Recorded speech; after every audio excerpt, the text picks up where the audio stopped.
is based at Matoa, with our largest close city being Horsham.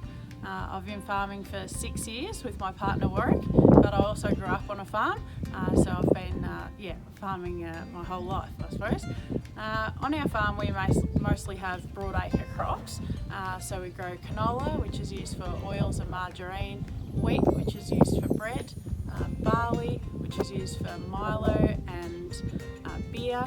We grow lentils, which are used for curries, chickpeas, which are used for hummus dip and salads, things like that. We grow faba beans, which are sent to Egypt, and people eat them over there, but they're also used for sheep and cattle feed. We grow oats, which are used for porridge, and I think that covers most of them. We crop 520 hectares, which is the equivalent of about 260 MCG football stadiums. And here we're standing next to our grain storage facility. These are called silos, and this is where we put our harvested grain when it's waiting to be sold.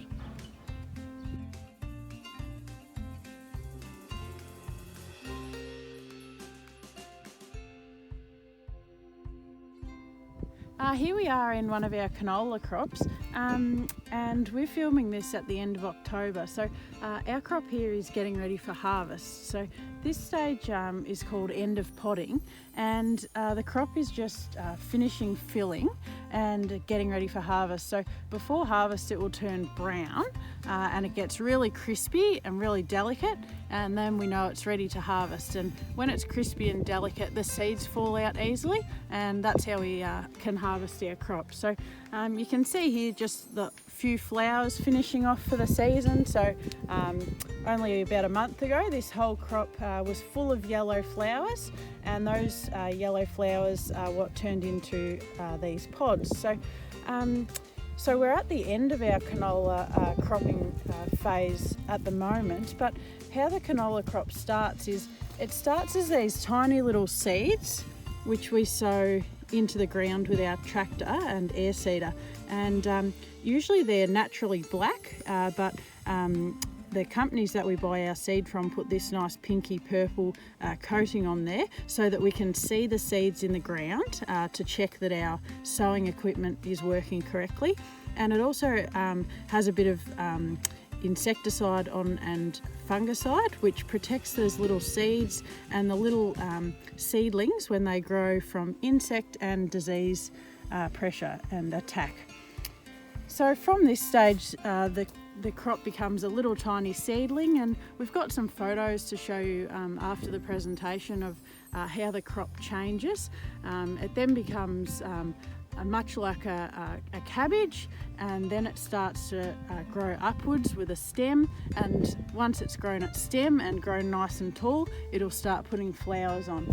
And then we go into potting, and in December we'll be ready for harvest. So we sow our crops in May, and that's so that we're coming into winter and we know that the crops will get some rain over that winter period so that they can grow.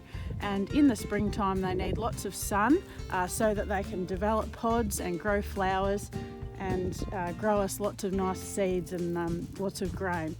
So apart from rain and the sun, our crops need some fertiliser, which acts like food for our crops. So we spread some nitrogen-based fertilisers, also some animal manures on our crops, and that really helps them to grow nice and big and strong and thrive.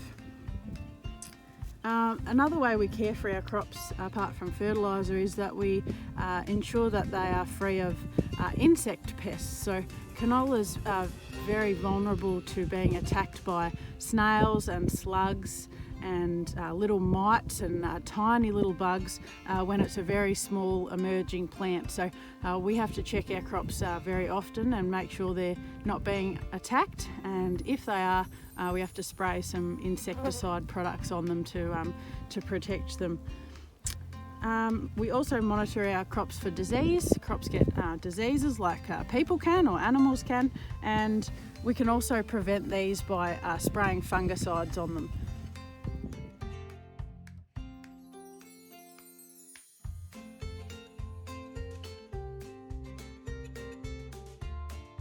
Here we are in one of our lentil crops, and as you can see, our lentil crop is a lot different to our canola crop. So it's very close to the ground, very short crop.